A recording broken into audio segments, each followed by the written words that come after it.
Coming up on Mountain News this morning, officials are investigating after a man died on Lake Cumberland over the weekend. And we have an update on a teen involved in a crash in the region last month. Dedicated to Eastern and Southern Kentucky, this is WYMT Mountain News This Morning. Good morning, I'm Olivia Calfee. We are coming up on 6:30 on Tuesday, June 18th, and it is a hot one out there today. I know I felt it yesterday, so let's go on ahead and check in with meteorologist Tim Drawbridge for a look at your forecast this morning. And we're all going to feel it again today. That is for sure, Olivia. However, what a good Tuesday morning to you. Mid-60s, and obviously the visibility running low in the heart of Perry County with the fog and the low clouds that developed on the overnight period. Visibility even lower coming out of Harlan and Jonesville at 3 miles. The visibility at Somerset is dropped down to 8. Of course, we've got some visibility issues persisting here across central and southern portions of West Virginia from Charleston down toward Logan.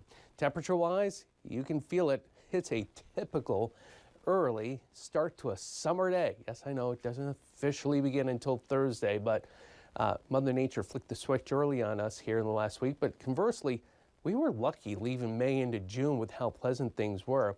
Thickest of cloud cover out to our west. Everything is rain-free right now.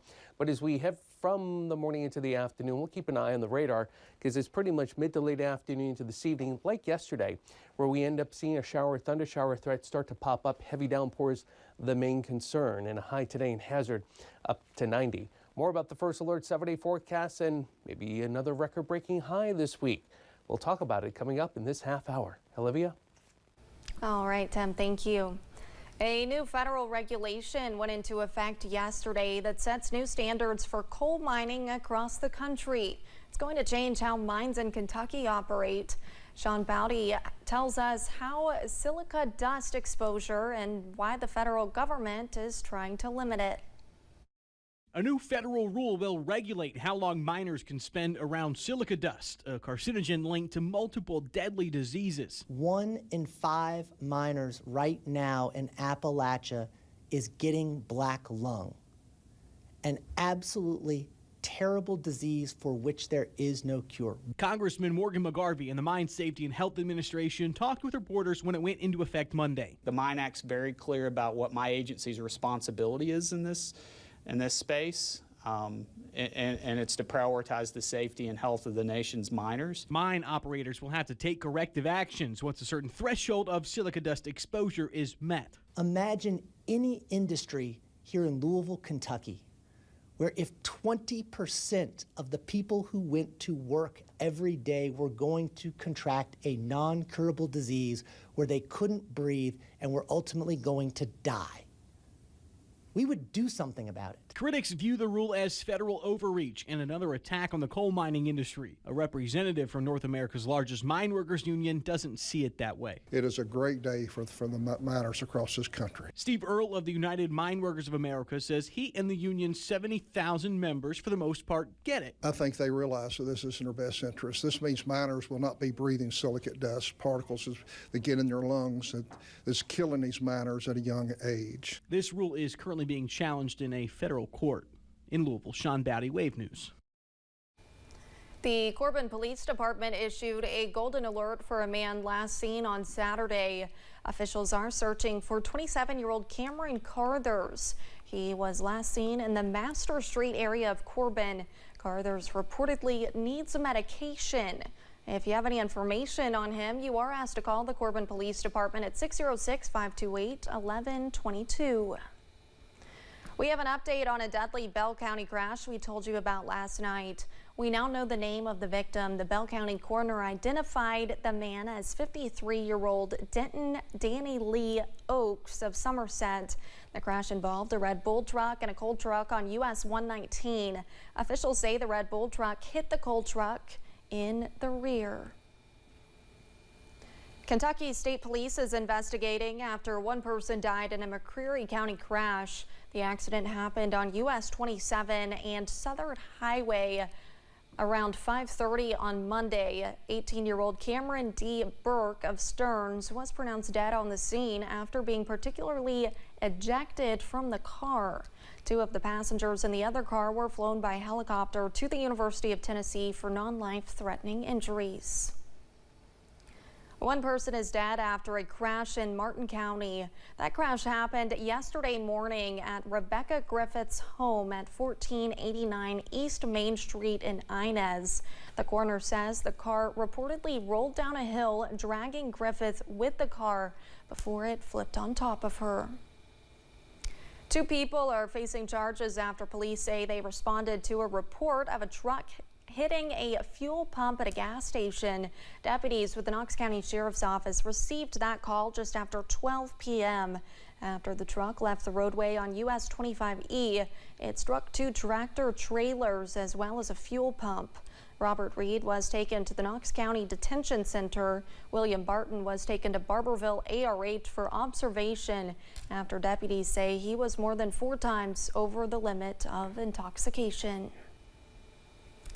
First responders in Johnson County are saying goodbye to a man they say always went above and beyond for the job.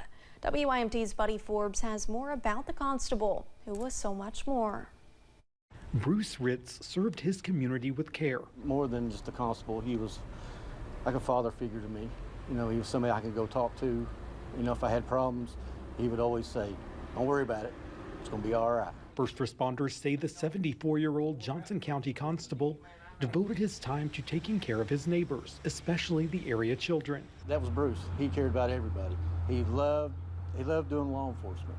He was, it was his passion.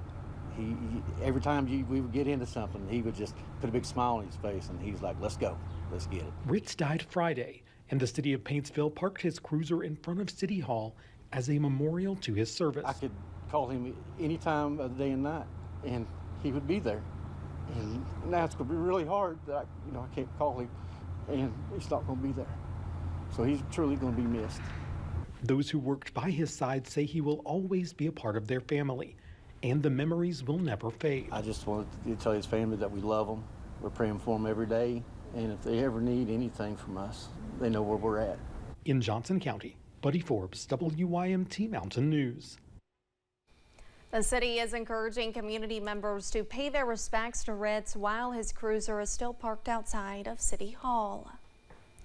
An Indiana man died after an accident in a section of Lake Cumberland this past weekend.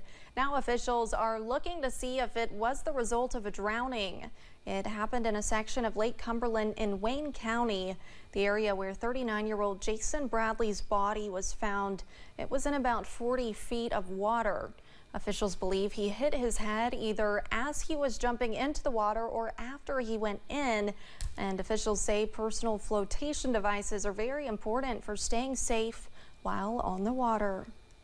I would recommend having a PFD on, or at least relatively accessible. Maybe take one with you. Maybe have somebody watch you as you swim. Bradley was visiting from Indiana, where he worked in the flight department at the Indianapolis International Airport for the Indianapolis Colts NFL team. The team says they are heartbroken and say Bradley was loved and admired by many within the organization. One Breathitt County teenager is continuing to recover after being seriously injured in a car crash. Since May, Ethan Bowling has been in the hospital.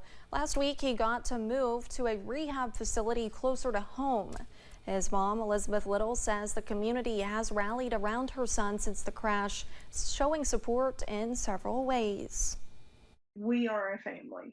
It don't matter whoever, we're just a family. A lot of people don't understand how tight-knit Breathitt County is, especially if one of their own has been involved with something or out of their control. Little says while it will be a long road to recovery, she knows Ethan will pull through. Studies show lights and sirens increase an ambulance's chance of being involved in a wreck by more than 50%. That's a concerning number, and it's led the National EMS Quality Alliance to recommend agencies use them only when necessary. Samantha Valentino is taking a closer look at the connection between lights and sirens and crashes. Dr. Jeffrey Jarvis is an EMSCO board member and lights and sirens expert. He says there's no one answer as to why the use of lights and sirens increase an ambulance's chances of getting into an accident. Those reasons span from going through intersections where the risk is highest, other drivers not seeing the emergency vehicle, vehicles stopping and seeing us. We go through, they assume nobody else is coming. They go through the intersection and then run into someone else. That's called the halo effect. Dr. Jarvis says lights and sirens can also have an impact on the ambulance's driver. Just turning lights and sirens on increases the heart rate and the blood pressure of the operator. It increases the level of distraction, and it increases the likelihood that they're going to make errors. Assistant Chief of Jessamine County EMS Floyd Miracle says other drivers often don't know how to react when they see an ambulance approaching. This, he says, can make it more difficult for the ambulance operator to maneuver the roadways. When you have lights and sirens, the behaviors can be erratic and we might not be prepared for them. Kentucky passed its Move Over law in 2003. It requires all drivers to yield the right of way to emergency vehicles, including ambulances. Slow down, turn on those hazards, and safely move to the side of the road and out of the way. AAA says you should follow these same steps whether an ambulance is approaching you from behind or coming towards you. That's because that ambulance may need to weave into the other lanes of traffic that normally would be flowing in the other direction in order to get through an intersection or in order to get through traffic safely. Tanya Donselman with Madison County EMS says because they've reduced their use of lights and sirens to only when necessary, it's even more important for drivers to get over when they see an ambulance with them on. Because we're doing what we can to prioritize these calls in the right way so that we're not taking advantage of the lights and sirens that we have, but using them when our intention is to truly have sick patients that need to be cared for. Samantha Valentino, WKYT.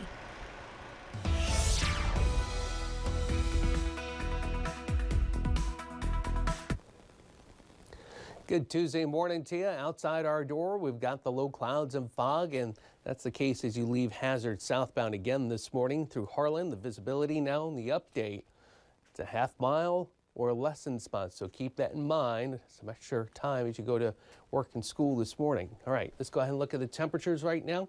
And we'll be able to see that temperature-wise, we're in the mid and upper 60s into the lower 70s. 72 Somerset, Williamsburg, 74 over towards Somerset, or check that Monticello. 72 Jackson on over toward Prestonsburg, it's also 72. Good morning to you in Rowan County at Moorhead. All right, some cloud cover issues out to the west. With the radar, it's dry. Like yesterday, we're going to see the shower and thunder shower threat pop up on an isolated basis mid to late afternoon. Heavy downpour is the only concern. And after we burn the fog off this morning, nice amount of sunshine that warms us up close to 90 in Hazard again this afternoon. All right, summer officially arrives, but we already know it did. So is there any relief to this heat and humidity? We'll let you know. First Alert 7-day forecast coming up in just a few moments. Olivia? Thanks, Tim, and thank you for joining us. The time is now 6:42. Still to come on Mountain News this morning. Airports across the country are now ranked based on etiquette. We'll let you know who's at the top.